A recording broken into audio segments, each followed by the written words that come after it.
Good evening friends. जैसा कि हम एंशिएंट इंडिया में पढ़ रहे थे तो उसी सीरीज में आज पढ़ेंगे मौर्य डायनेस्टी। मौर्य डायनेस्टी भारत की एक वैभवशाली साम्राज्य में से एक था। ये भारत के लगभग उत्तर पश्चिमी सभी प्रांतों में फैला हुआ था। साथ ही साथ दक्षिण भारत के कुछ हिस्सों को छोड़कर पूरा मध्य भारत तथा उत्तर पश्चिम के कुछ इलाकों में फैला हुआ था। ये तत्कालीन समय की सबसे बड़ी साम्राज्यों में से एक थी। इसका उदय कैसे हुआ होगा? इसके उदय के उसमें हम ये देखते हैं कि 6वीं शताब्दी में जब द्वितीय नगरीय क्रांति हुई तो द्वितीय नगरीय क्रांति में कई कई विभिन्न, जैसे द्वितीय नगरीय क्रांति के हम उदय के अगर कारण देखें तो उदय के कारणों विशेषताओं द्वितीय नगरीय क्रांति की अगर विशेषताएं देखें तो मुद्रा का चलन और नए उद्योगों का विकास तथा विनिमय दर का विकास इत्यादि थे। जिसमें से जब कई उद्योगों का विकास हुआ उसमें कर्मकार, लोहार भी आदि भी नए नए जो उद्योग थे वो उनका उद्भव हुआ। साथ ही साथ ब्राह्मण धर्म तथा ब्राह्मण धर्म के जो वैदिक क्रियाकलाप थे उनको लेकर और क्षत्रियों में एक दूसरे की प्रतिस्पर्धा स्थापित हुई, जिससे जो वैश्य जो हमारे वर्णाश्रम में ब्राह्मण, क्षत्रिय, वैश्य तथा शूद्र थे, उनमें जो वैश्य था वो एक तरह से उद्योग धंधों के माध्यम से जो उनका भू राजस्व देते थे, उससे राजा को लाभ होता था। साथ ही वैदिक कर्मकांडों में भी अपना सहयोग देते थे। इस तरह से ब्राह्मण को साथ होता था, का साथ देते थे। तो एक तरह से ये सबसे प्रमुख योगदान के रूप में अपने जो अर्थव्यवस्था में योगदान के रूप में इनको देखा है। तो ये जो थे क्षत्रिय और ब्राह्मण एक दूसरे की प्रतिस्पर्धा में थे, एक दूसरे को अपना शासक बनाना चाह रहे। वो क्षत्रिय चाहते थे कि वो शासक बने, जबकि ब्राह्मण चाहते थे कि वो शासक बने।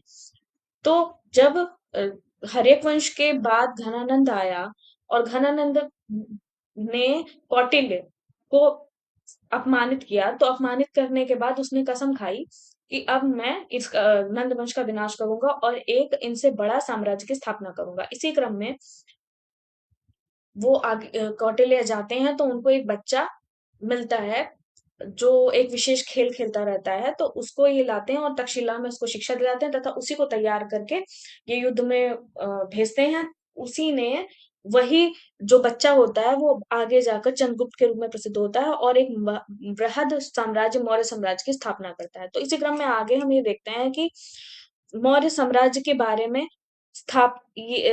के बारे में जानकारी कहाँ-कहाँ से मिलती है। तो मौर्य साम्राज्य, कई यूनानी लेखकों ने लिखा है कि मौर्य साम्राज्य जो था उसके जो संस्थापक थे उन्हें सेंड्रोकोट्स बताया गया और विलियम जोन्स ने सेंड्रोकोट्स को चंद्रगुप्त मौर्य के बारे में के रूप में वर्णित किया है।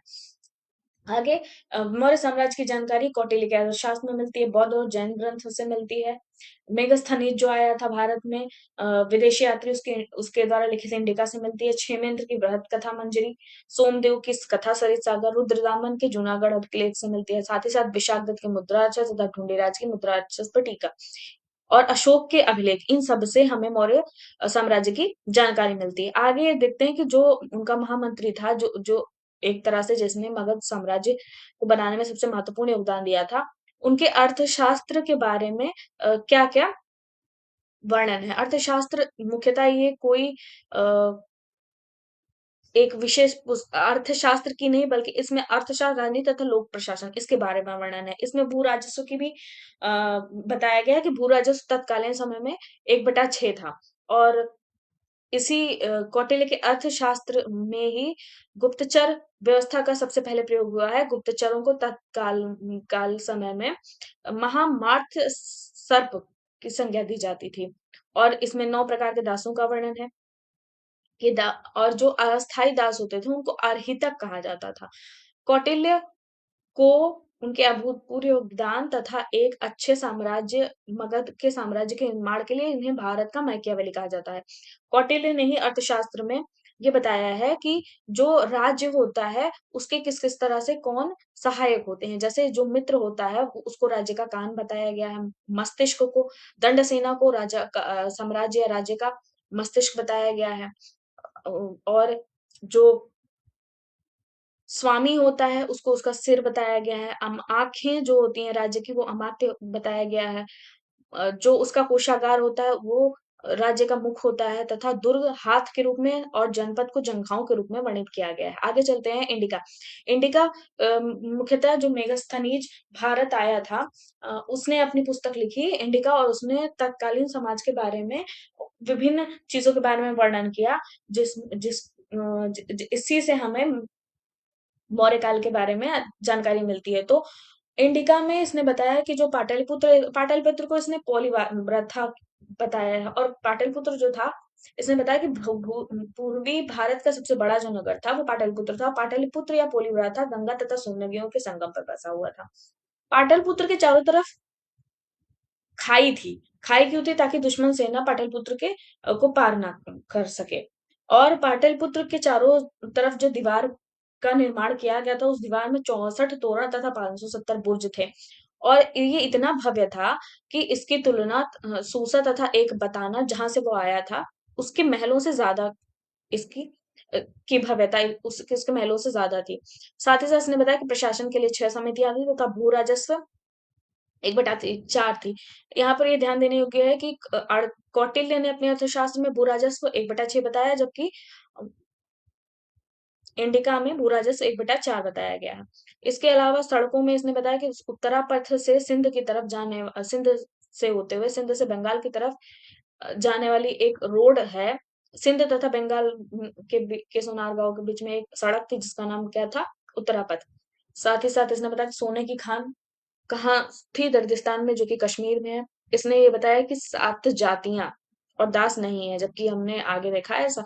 इसने दास नहीं इसलिए बताया होगा क्योंकि इसने जैसे तब उसके राज्य में जैसे दासों की दुर्दशा थी, वैसे भारत में दासों की दुर्दशा नहीं थी, तो इसको लगा होगा कि दास थे ही नहीं। जबकि कौटिल्य ने अपने अर्थशास्त्र में साफ-साफ बताया है कि 9 प्रकार के दास थे। इसने बताया कि अकाल नहीं पड़ा है, जबकि भारत में कभी अकाल नहीं पड़ा है, जबकि अशोक के सोहगौराभिलेख तथा महास्थान, जो कि वेस्ट बंगाल का एक अभिलेख है, इसमें साफ-साफ लिखाया गया है कि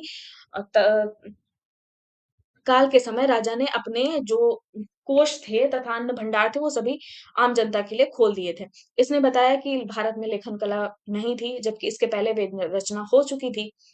इसके बाद अन्य विभिन्न लेखक जैसे स्ट्रैबो, डियोडोरस, एरियन तथा प्लूटार्क तथा जस्टिन से हमें मौर्य साम्राज्य की जानकारी मिलती है। इसके बाद आगे बढ़ते हैं जूनागढ़ अभिलेख। अभिलेख मुख्यतः जो हमारे पुराने इतिहास के बारे में जानकारी, वो क्योंकि हमें उस समय का कोई ऐसा तो है नहीं जो हमें बताए, तो इसलिए इस तरह से अभिलेख तथा पुस्तकें तथा संस्मरण, यात्रा विवरण, इन्हीं सब से हमें तत्कालीन समाज के बारे में जानकारी मिलती है। तो इस तरह से अभिलेखों में जूनागढ़ अभिलेख, जो कि 150 ईस्वी में लिखा गया था, और तथा रुद्रदामन, जो कि शक शासक थे, उनके द्वारा लिखवाया गया था। ये एक महत्वपूर्ण साक्ष्य है जिससे हमें मौर्य साम्राज्य की जानकारी मिलती है। इसके अनुसार चंद्रगुप्त मौर्य ने सौराष्ट्र में एक सुदर्शन झील का निर्माण करवाया था। सौराष्ट्र में जिस समय सुदर्शन झील का निर्माण हुआ था, उसमें प्रशासक पुष्यगुप्त वैश्य थे। इसके बाद फिर अशोक के साम्राज्य में इसका पुनर्निर्माण हुआ, और उस समय राज्यपाल तुषास्क थे, जो कि यवन था। इसके बाद रुद्रदामन के समय में इसी झील का पुनः निर्माण हुआ, और उस समय जो राज्यपाल थे वो सुविशाख थे, तथा स्कंद गुप्त के समय में इसका पुनः निर्माण फिर से हुआ, और उस समय जो राज्यपाल थे पर्णदत्त, और इनके पुत्र जो कि गिरनार के प्रशासक थे चक्रपालित, इन सभी ने मिलकर इस सुदर्शन झील का पुनः निर्माण करा है। तो इस तरह से जो रुद्रदामन अभिलेख है उसमें 4 प्रशासकों का वर्णन है, चंद्रगुप्त, अशोक, रुद्रदामन तथा स्कंदगुप्त। ये कई बार क्वेश्चन आया है। आगे चलते हैं कि अशोक के अभिलेख। अशोक के अभिलेख एक महत्वपूर्ण साक्ष्य हैं इतिहास के बारे में, और इसको पढ़ने में सबसे पहले जो सफलता प्राप्त की वो थी जेम्स प्रिंसेप, 1837 में इन्होंने पढ़ा, और इन्होंने दिल्ली टोपरा का जो अशोक अभिलेख है उसको सबसे पहले पढ़ा था। और इस तरह से 40 से भी ज्यादा अशोक के अभिलेख हैं, जिसमें अ, इनके शिलालेख, स्तंभलेख तथा गुहालेख हैं। शिलालेख की जो भाषा है वो प्राकृत है, मतलब इन सबकी जो भाषा है वो प्राकृत है, और तथा लिपि अरमाइक, ब्राह्मी, खरोष्टी तथा यूनानी है, जिनमें से अधिकतर शिलालेखों, स्तंभलेखों तथा गुहालेखों की जो लिपि है वो ब्राह्मी है। अब आगे देखते हैं शाबाजगढ़ी का जो अभिलेख है वो खरोष्टी में लिखा हुआ है, तक्षशिला आर्मेय में है, शुरेकुनार जो कि कंधार में है, ये यूनानी तथा अरमेक में लिखा है। लघुमान अरमेक में लिखा गया है। इसके आगे शिलालेख जो है शाहबाज गढ़ी पेशावर में है, मानसेहरा पाकिस्तान के हजारा जिले में है, कालसी देहरादून में है, गिरनार गुजरात में है, धौली तथा जौगढ़ उड़ीसा में है, एरागुड्डी जो है अभिलेख शिलालेख वो आंध्र प्रदेश में तथा सुपारा महाराष्ट्र में है। तो यहीं तक करते हैं। कल हम पढ़ेंगे अशोक के जो और अभिलेख थे